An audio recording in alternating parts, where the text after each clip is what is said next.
Gloire à Dieu, shalom, shalom, peuple de Dieu. Dieu est bon, Dieu est merveilleux. Nous voici encore dans sa présence. Comme d'habitude, nous sommes là pour les enseignements bibliques. Chaque lundi, mercredi, vendredi, de 21h pile à 21h45 minutes. Que Dieu nous bénisse. Nous sommes déjà là avec notre cours. Nous avons déjà commencé notre grand cours où nous étudions les affermissements chrétiens. Nous avons défini les affermissements chrétiens comme l'ensemble du cours des bases qui nous permet à comprendre la grâce que Jésus nous a accordée sur la croix. C'est ce que nous avons défini comme affermissement et il faut s'affermir pour être capable de se défendre. C'est ça un vrai chrétien, c'est lui qui est enseigné, c'est lui qui est formé. Voilà pourquoi Jésus ne s'était pas limité seulement de prêcher, mais il a formé. Lorsqu'on forme, c'est pour que demain ou après-demain, l'œuvre de Dieu puisse continuer. Parce que nous ne sommes pas le premier, il y a ceux-là qui ont commencé, ainsi de suite. Et nous étions aussi formés par ceux qui ont été formés.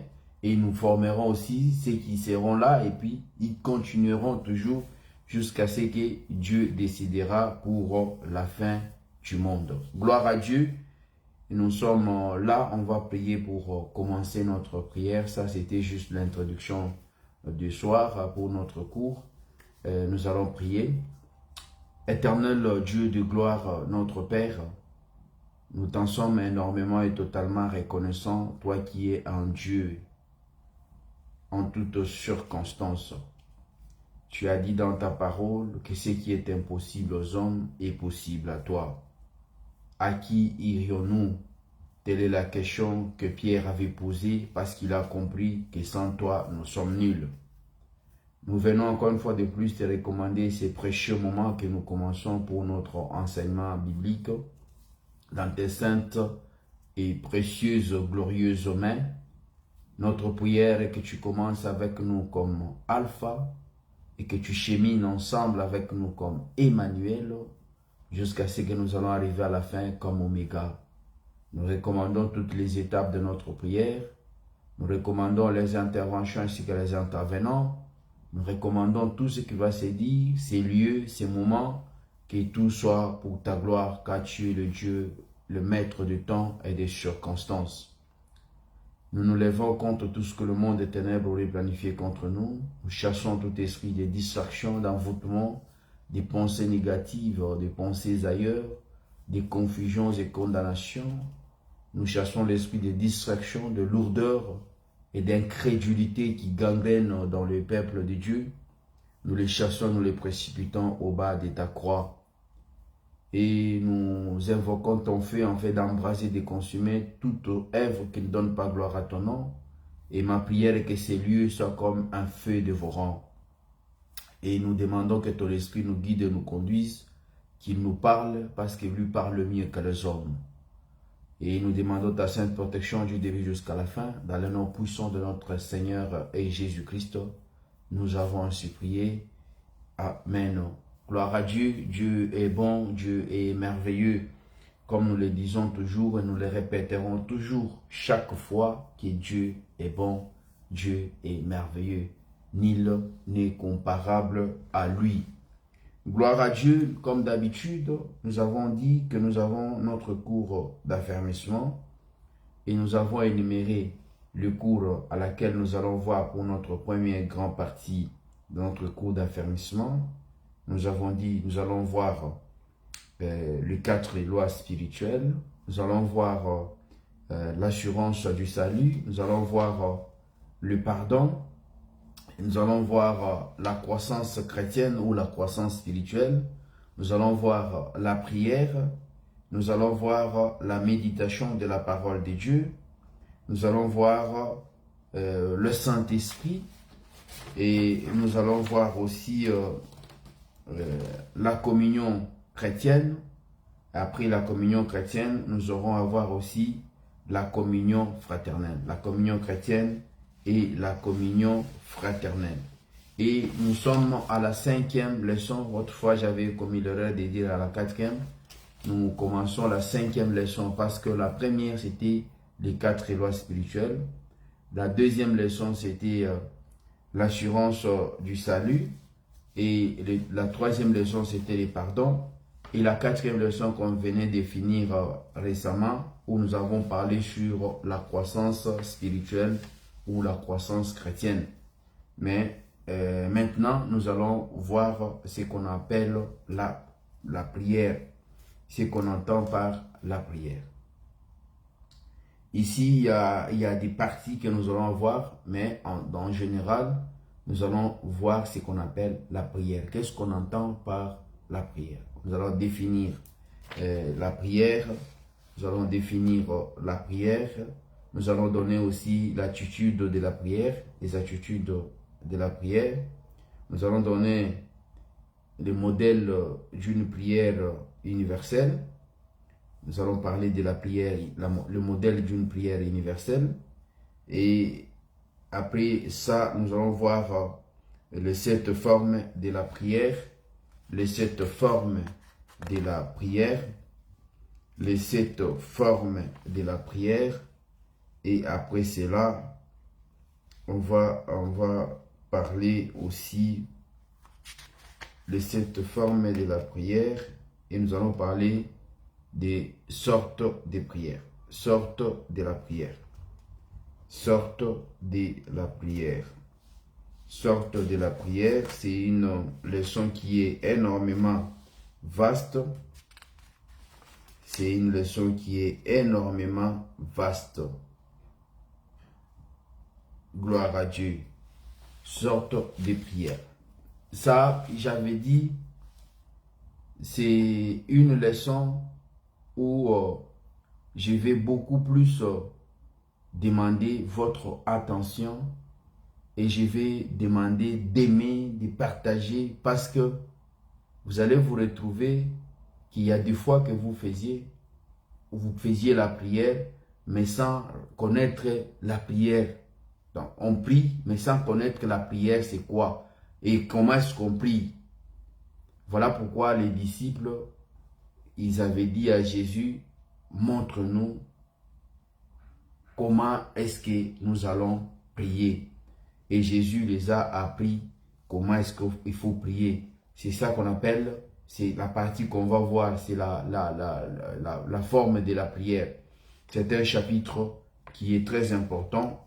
Je viens encore de le répéter. Et nous devons savoir que toutes les religions prient d'une certaine manière. Vous allez voir, il y a toutes les religions, ils prient.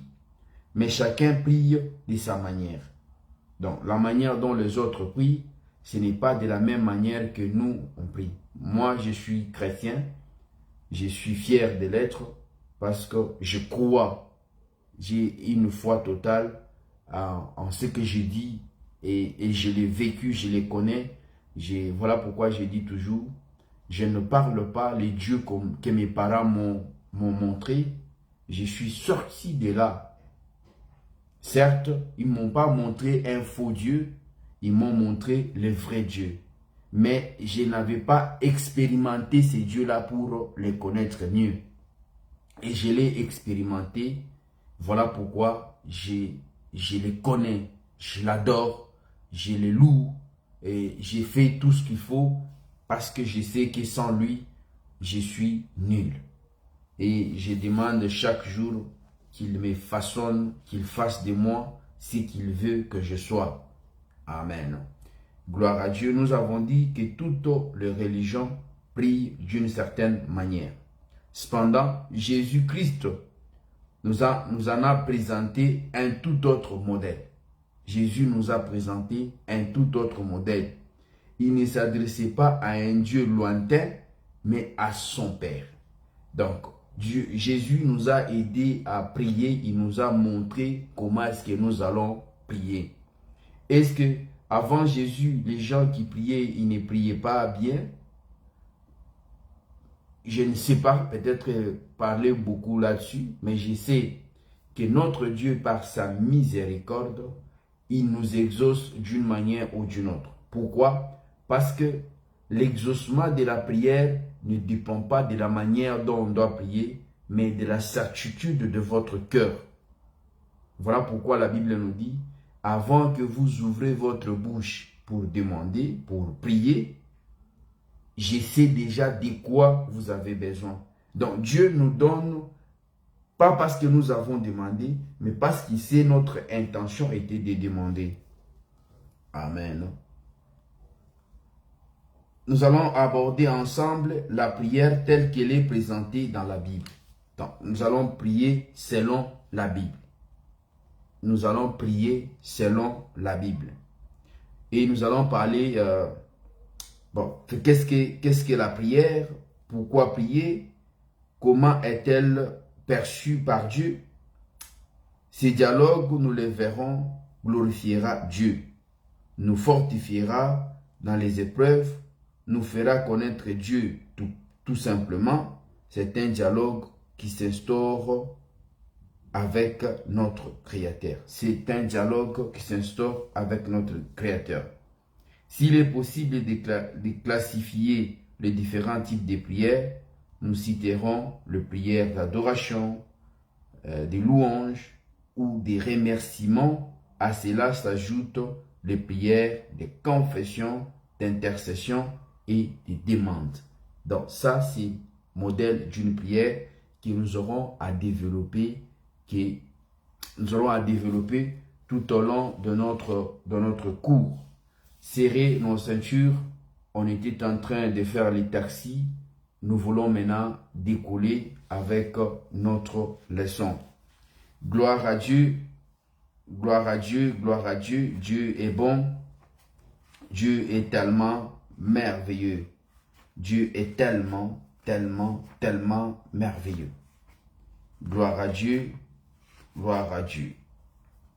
Dieu est tellement merveilleux. Nous avons dit que la prière, notre leçon de prière, c'est une vaste leçon où je vous prie d'être là, de suivre, et cela va vous aider à prier. Ça ne va pas peut-être, je ne dis pas que vous allez prier, parce que la prière, lorsque vous faites la prière, nous allons voir avec le sort de prière, modèle de prière, vous allez voir que des fois, vous allez vous dire non, cette prière je fais, Dieu ne va pas l'exaucer, ou je fais des perroquets, ainsi de suite. Vous connaîtrez sorte de prière.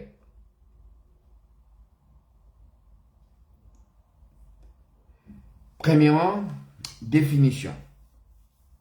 La prière, c'est la conversation entre Dieu et l'homme. La prière, c'est une conversation entre Dieu et l'homme. Qu'est-ce qu'on entend par une conversation?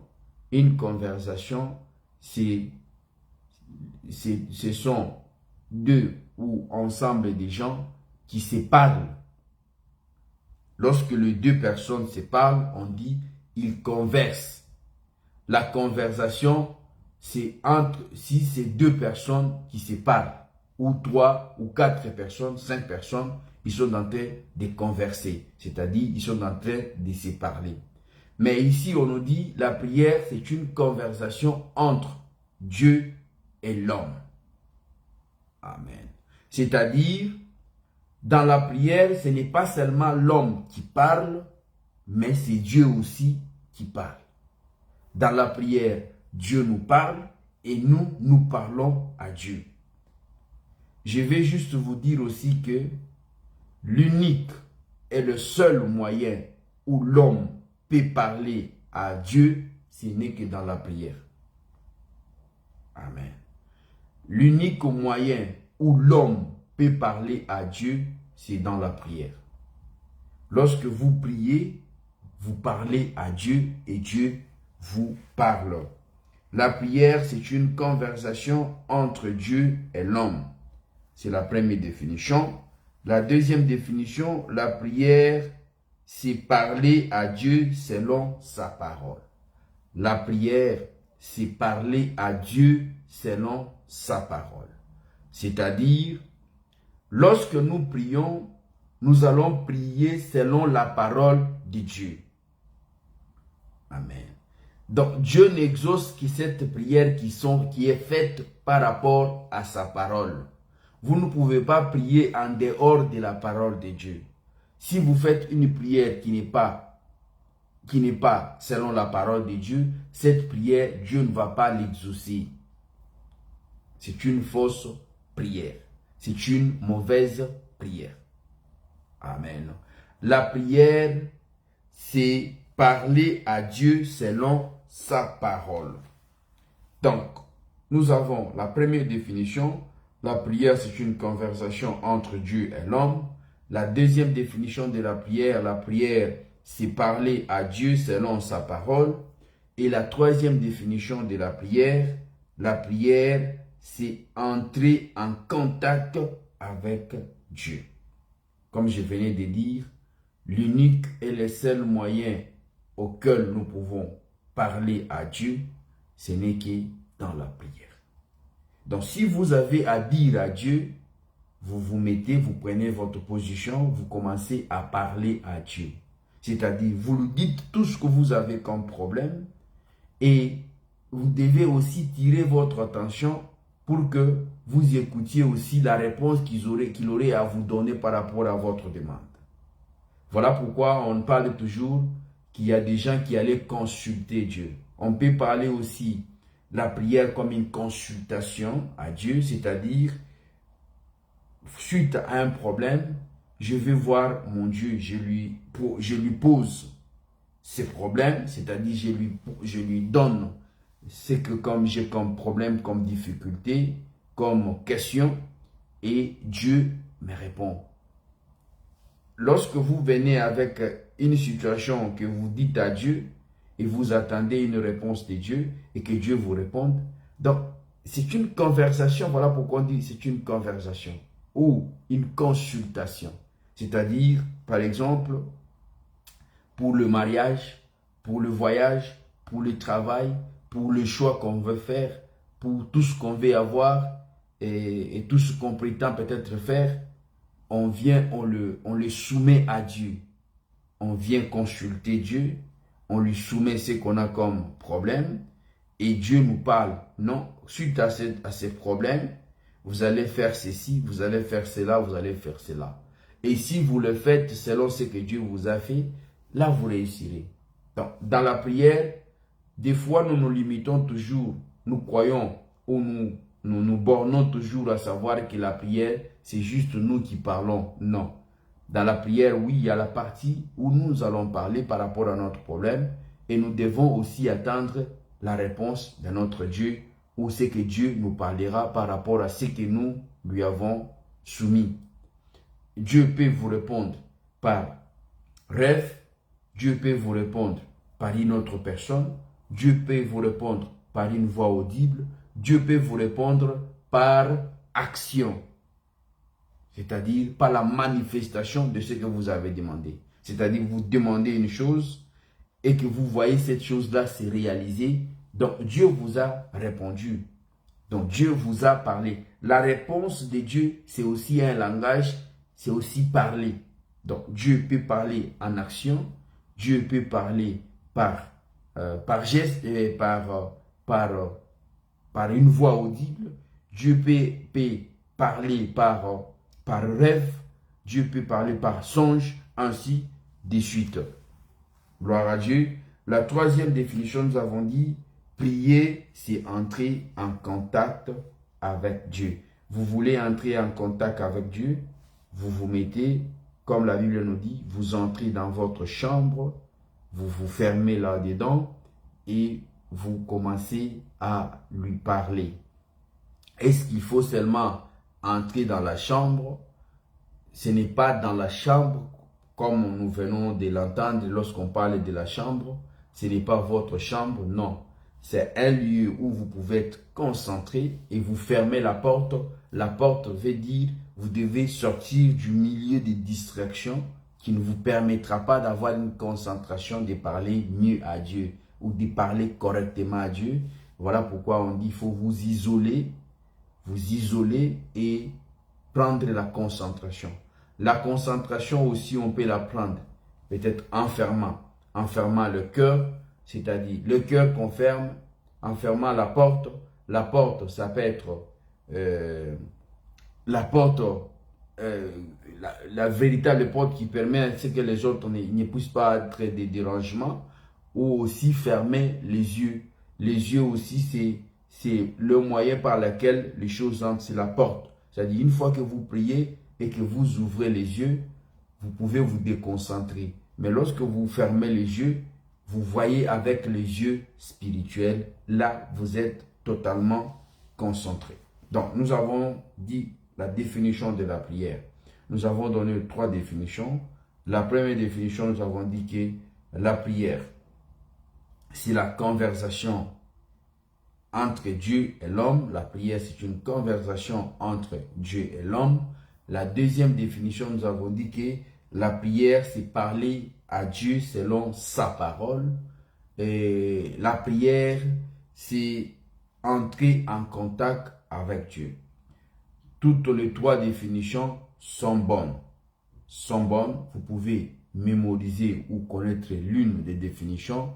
Rien n'empêche, ou l'essentiel est que vous compreniez c'est quoi la prière. Amen. Gloire à Dieu.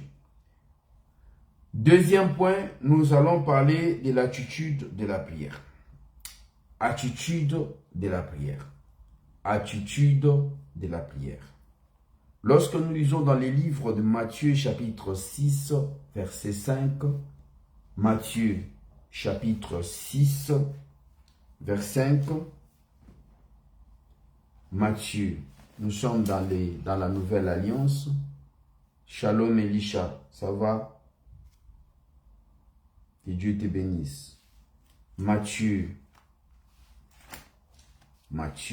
chapitre 6, verset 5.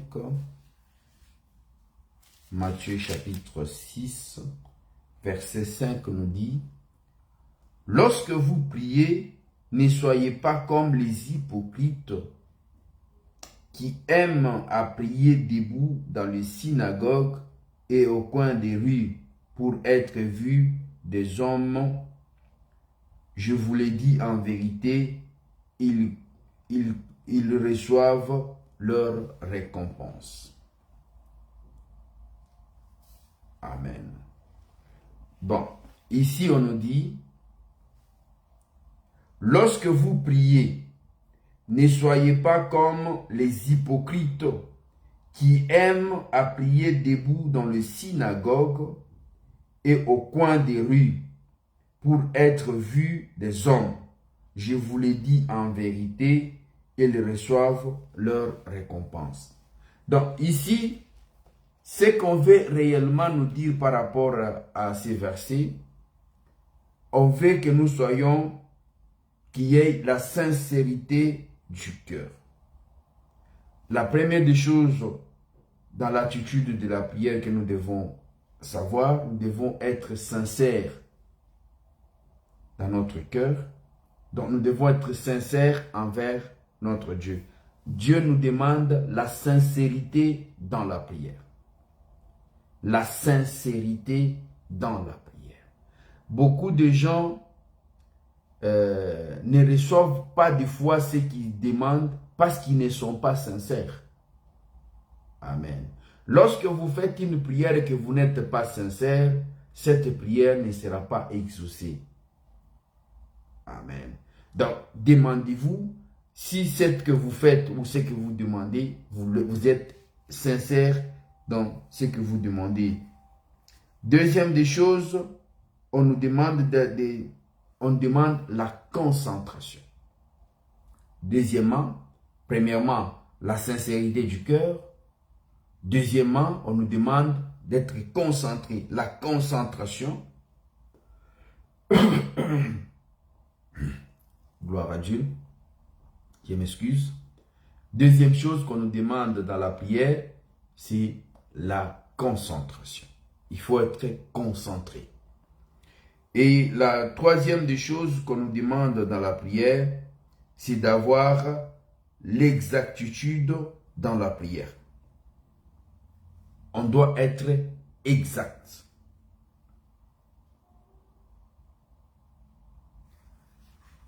Amen. Il faut être exact. Il faut être exact. Dans l'exactitude, premièrement, dans la prière, nous devons être sincères, nous devons avoir la sincérité du cœur. Deuxièmement, nous devons avoir une concentration lorsque nous prions, on doit être concentré. Et troisièmement, on doit avoir l'exactitude, on va avoir l'exactitude dans la prière. On doit être exact dans la prière. Ce n'est pas la longueur de la prière qui compte, mais c'est d'être exact. Ce n'est pas le fait de faire une longue prière qui est que Dieu va exaucer. Dieu n'exauce pas la longueur de la prière. Je ne dis pas qu'il ne faut pas prier, faire une longue prière. Ça dépend de ce que vous avez comme problème, comme vous avez comme difficulté.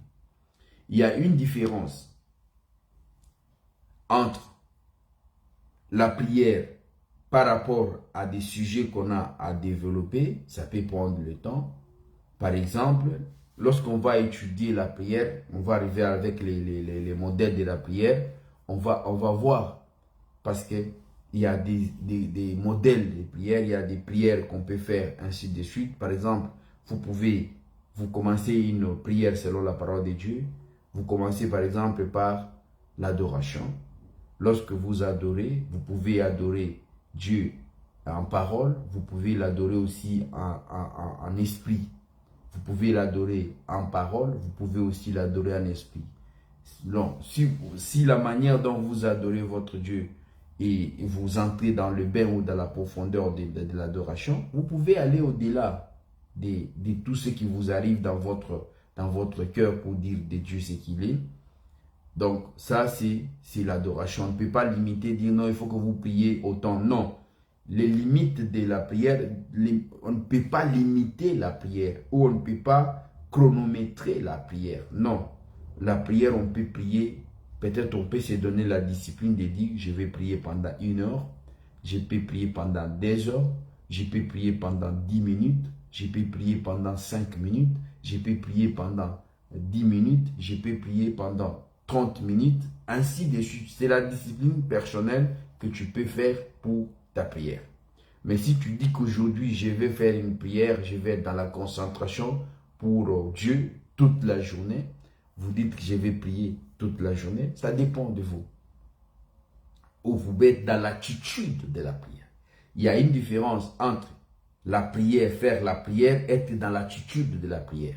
C'est-à-dire, vous pouvez ne pas... L'attitude de la prière, ou on appelle aussi la prière de communion. C'est une prière de communion. La prière de communion, c'est une prière que nous allons faire, c'est par rapport à notre attitude, chaque jour, chaque moment où nous nous laissons dans la main de Dieu. C'est-à-dire nous devons être toujours dans la présence de Dieu, comme si on était en train toujours de prier. Amen. C'est-à-dire rester toujours dans la présence de Dieu, mais on peut faire autre chose. Par exemple, Dieu est un Dieu d'ordre. On nous dit, chaque chose a son temps. Cela ne veut pas dire, parce que j'ai prié, je commence à faire autre chose. Non, vous devez rester toujours en communion totale avec Dieu, suite ou après avoir prié. Amen. Donc, dans l'attitude de la prière, on nous demande juste 3 choses. La première des choses, nous devons avoir la sincérité du cœur. On doit être sincère. Amen. La sincérité du cœur, c'est un facteur très important dans la prière. La deuxième des choses, la concentration, c'est aussi très important dans la prière.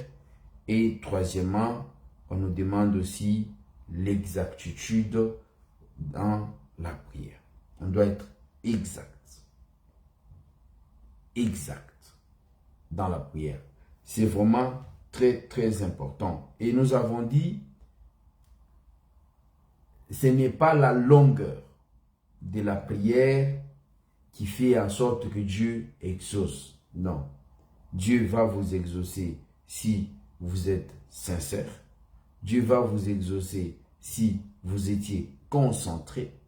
Dieu va vous exaucer si vous avez l'exactitude dans votre prière. Troisième point, la prière modèle universel. La prière modèle universel. Gloire à Dieu. La prière ou modèle universel d'une prière. Modèle universel d'une prière. Modèle universel d'une prière. Premier point,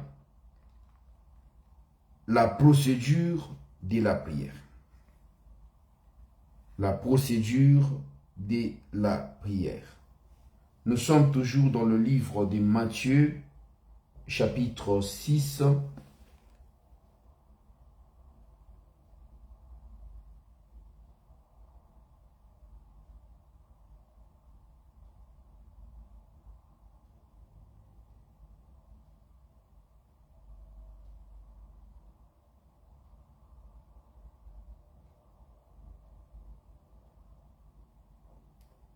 Matthieu chapitre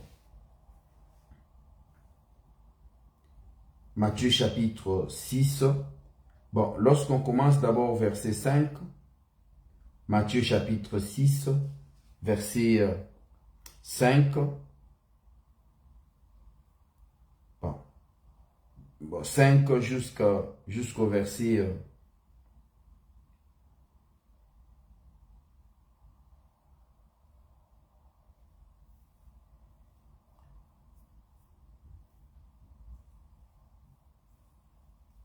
jusqu'au verset 13. Matthieu chapitre 6, verset 5 au verset 13. Mais le modèle de la prière, c'est dans le verset 9 à 13.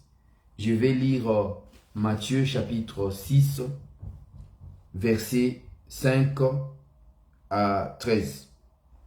Donc, je lis d'abord. Lorsque vous priez, ne soyez pas comme les hypocrites qui aiment à prier debout dans les synagogues et au coin des rues pour être vus des hommes. Je vous le dis en vérité, ils reçoivent leur récompense. Ça, nous avons parlé sur la sincérité du cœur. Deuxième point, Matthieu chapitre 6, verset 6. Mais quand tu pries, entre dans ta chambre, ferme ta porte et prie ton Père qui est là-dedans, qui est là dans le lieu secret, et ton Père qui voit dans le secret te le rendra. Mais quand tu pries, entre dans ta chambre, ferme ta porte et prie ton Père qui est là dans le lieu secret, et ton Père qui voit dans le secret te le rendra. Ici, c'est dans la partie où nous allons parler sur la concentration. Donc, le verset 6 nous donne comme conseil d'être concentré. Voilà pourquoi nous avons dit les attitudes de la prière. Premièrement, on nous demande la sincérité du cœur. Deuxièmement, on nous demande la concentration. Et troisièmement, on nous avait demandé l'exactitude dans la prière. Le verset 7 nous dit, en priant, ne multipliez pas les vaines paroles, comme les païens qui s'imaginent qu'à force de parler, ils seront exaucés. Donc, on doit être exact. Ce n'est pas chercher à vouloir multiplier des mots, ainsi de suite. Donc, troisième attitude qu'on nous avait demandé, c'est d'être exact. L'exactitude dans la prière. Premièrement, le verset Matthieu chapitre 6, verset 5, nous demande nous parle de l'exactitude, non pas l'exactitude, Matthieu chapitre, la sincérité du cœur plutôt, nous parle de la sincérité du cœur. Matthieu chapitre 6 verset 5, nous devons être sincères, la sincérité du cœur. Matthieu chapitre 6 verset 6 nous demande d'être concentré, la concentration dans la prière. Et Matthieu chapitre 6 verset 7 nous demande d'être exact, l'exactitude dans la prière. Ne leur ressemble pas, car votre prière, c'est votre Père, c'est de quoi vous avez besoin avant que vous le lui demandiez. Donc, comme j'avais dit, avant que vous demandiez, avant que vous priez, Dieu sait déjà de quoi vous avez besoin, de quoi vous voulez lui demander. Et Dieu nous demande ou nous répond parce qu'il sait l'intention auquel nous avons besoin. Il sait de quoi nous avons besoin. Et nous sommes maintenant dans la partie où nous allons dire le modèle ou le modèle d'une prière universelle. La prière universelle. Nous lisons Matthieu chapitre 6, versets 9 à 13. Voici donc comment vous devez prier. Notre Père qui es aux cieux, que ton nom soit sanctifié, que ton règne vienne, que ta volonté soit faite sur la terre comme au ciel. Donne-nous aujourd'hui notre pain quotidien. Pardonne-nous nos offenses, comme nous aussi nous pardonnons à ceux qui nous ont offensés. Ne nous induis pas en tentation, mais délivre-nous du malin. C'est à toi qu'appartiennent dans tous les siècles le règne, la puissance et la gloire. Amen. Amen. Ça, c'est une prière universelle, c'est un modèle universel de la prière. Est-ce que nous allons commencer à prier comme il est écrit comme vient d'écrire?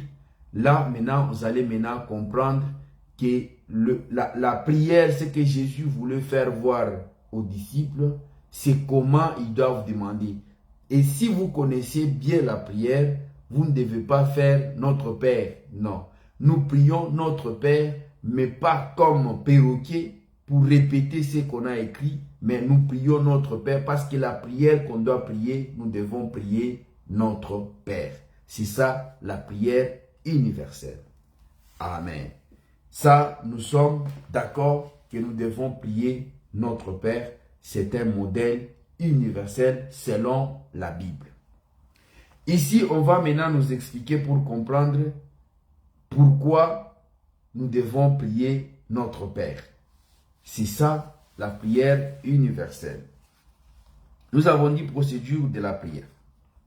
Notre Père, c'est être enfant de Dieu. Ne peut prier le Père que son enfant. Amen. Il n'y a que l'enfant de Dieu qui peut prier à Dieu. Vous ne pouvez pas, si vous n'êtes pas enfant de Dieu, vous ne pouvez pas prier. Donc, toute personne qui ne prie pas, il n'est pas enfant de Dieu. Amen. Notre Père, c'est être enfant de Dieu. Donc, notre Père, comme nous venons de lire, notre Père qui est aux cieux. Qui est aux cieux. Il est partout.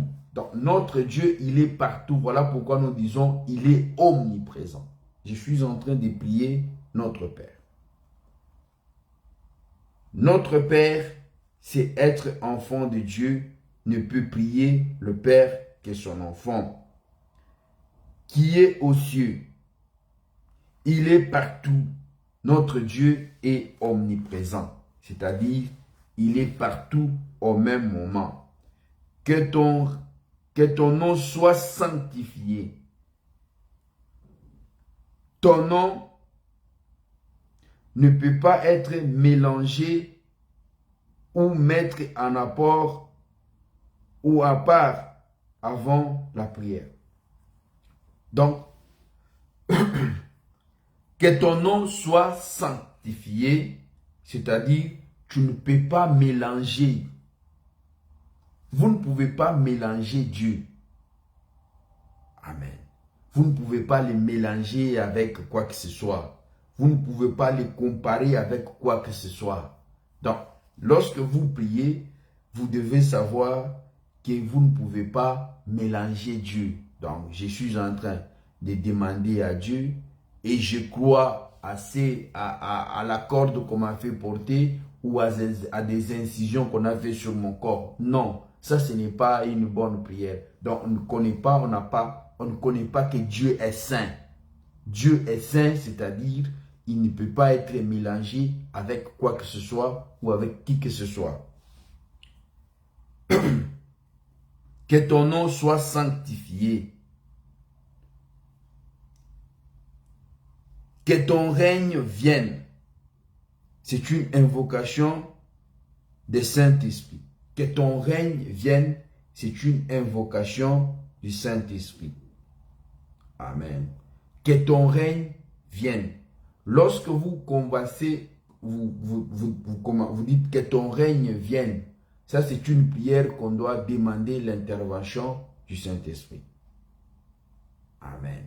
Lorsque vous priez, il y a la partie où on doit demander l'intervention du Saint-Esprit. Voilà pourquoi on dit que son règne vienne parmi nous. Que son esprit domine. Que son esprit soit en mesure de prendre contrôle, de faire tout ce qu'il faut pour que son œuvre soit agréable. Voire même dans la prière, on nous dit que l'Esprit de Dieu intercède pour nous dans les soupirs inexprimables. Et le Saint-Esprit parle mieux que nous. Il y a des fois, nous ne savons pas ce que nous pouvons demander, mais l'Esprit qui sonde le cœur et les reins de Dieu, l'Esprit qui sonde même la profondeur de Dieu, et il demande pour nous avant que nous demandions. Amen. Donc ici, lorsqu'on dit que ton règne vienne, on fait allusion à l'invocation du Saint-Esprit.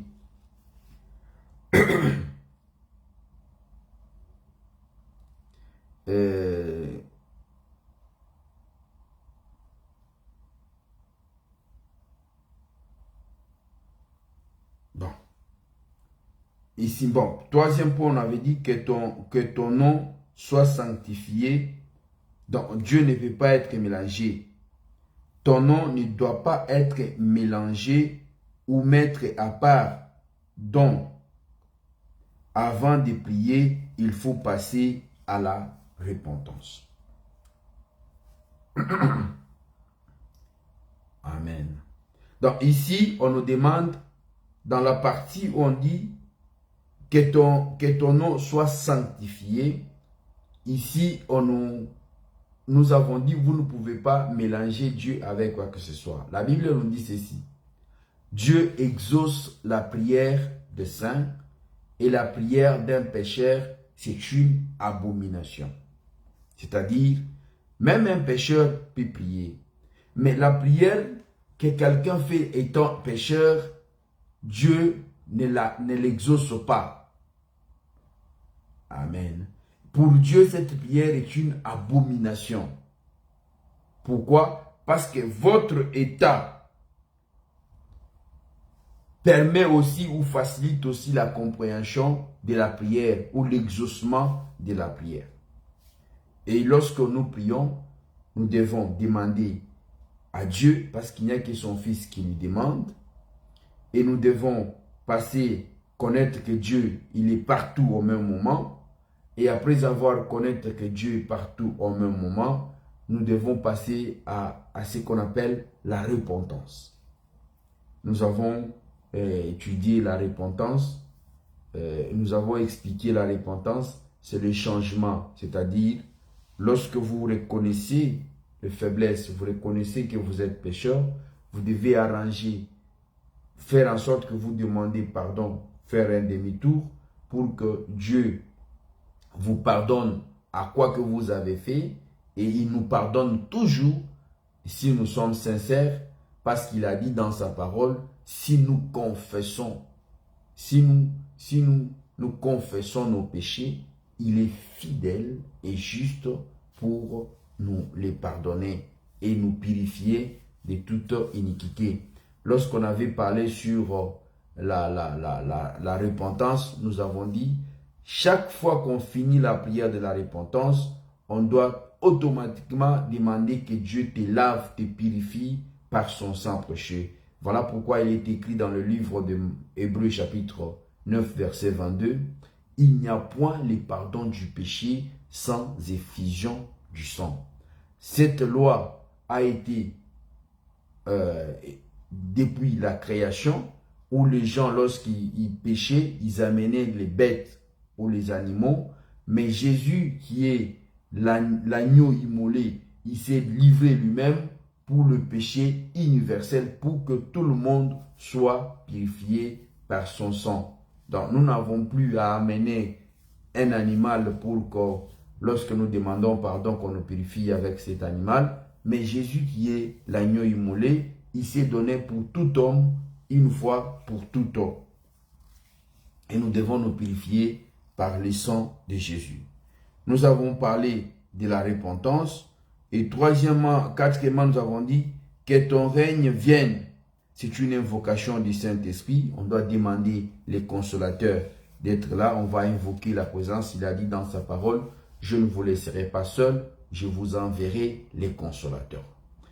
Lorsque vous vous sentez faible, cherche seulement que les consolateurs viennent t'habiter, il va te donner la force. Lorsque vous n'avez pas quoi dire, demandez seulement les consolateurs, il va vous donner de quoi vous devez dire. Voilà pourquoi il a dit, à l'heure même, l'Esprit vous donnera ce qu'il faut dire. Il y a des fois où on peut peut-être vous questionner, il y a des choses qui peuvent arriver, mais cherchez à être ami du Saint-Esprit. Vous verrez que le Saint-Esprit va commencer à te parler ou à t'édifier avant même que vous arrivez à trouver. Donc, nous allons respecter le temps comme on est au début. Et je suis sûr et certain que vous allez sentir que à partir de cette leçon où nous allons parler sur la prière, vous aurez une autre façon de prier. Vous allez commencer à prier, connaître ce que vous devez demander, ce que vous devez faire et connaître que quand je prie ça, je demande, je suis dans telle partie de la prière. Quand j'ai fait ça, je suis dans telle partie de la prière. Amen. Donc la prière est constituée des grands parties. Et voilà pourquoi nous avons dit, on doit parler sur les 7 formes de la prière. 7 formes de la prière. Lorsqu'on va parler de cette forme de la prière, on va énumérer les grandes parties qui constituent la prière de notre Père. Les grandes parties qui constituent la prière de notre Père, qui est une prière modèle, une prière biblique. Gloire à Dieu, nous sommes arrivés à la fin pour ce soir et nous gardons notre rendez-vous pour le vendredi. Si Dieu nous prête vie, nous nous retrouverons encore vendredi avec la même leçon où nous sommes en train de parler de la prière. Nous allons prier pour clôturer notre enseignement de ce soir. Merci infiniment, Dieu du gloire, Dieu du puissant. C'est avec joie dans notre cœur que nous venons te dire merci. Merci parce que nous sommes arrivés à un moment où nous allons écouter des meilleures et des bonnes choses. C'est un repas sain que tu as dressé, tu as mis sur la table pour tes enfants. Et que quiconque en mangera sera rassasié, sera transformé et il va avoir une croissance spirituelle, Père éternel, Dieu de gloire. Et je suis sûr et certain qu'en ce moment, l'ennemi, le diable, n'est pas content parce qu'il saura que nous sommes en train d'armer ton peuple. Il fera en sorte d'empêcher les gens de suivre ses enseignements et de ne pas prendre trop de considération. Mais Père, je suis sûr et certain que nous faisons l'œuvre non pas pour un homme, mais pour ta gloire. Laisse que ce moment soit un moment favorable et nous demandons ta sainte protection. Ma prière est que ton sang, qui est une arme offensive et défensive, puisse combattre pour nous et nous protéger, afin que nous puissions passer inaperçus à toute flèche rusée enflammée du malin. Dans le nom puissant de notre Seigneur Jésus-Christ, nous avons ainsi prié. Merci Seigneur Jésus-Christ. Gloire à Dieu. Nous sommes arrivés à la fin pour ce soir. Partagez cet enseignement à quiconque que vous aimez. La bonne et la meilleure chose que vous pouvez donner à quelqu'un, c'est lui donner Dieu, lui montrer les chemins de Dieu, lui faire voir que sans Dieu, on est nul. Dieu n'est pas un fardeau, mais c'est notre aide, c'est notre ami, c'est notre consolateur, c'est notre accompagnateur. Vous voulez tout faire, faites-le, mais que Dieu vous accompagne. Et lorsque vous vivez pour Dieu, vous comprendrez que votre vie dépend de lui.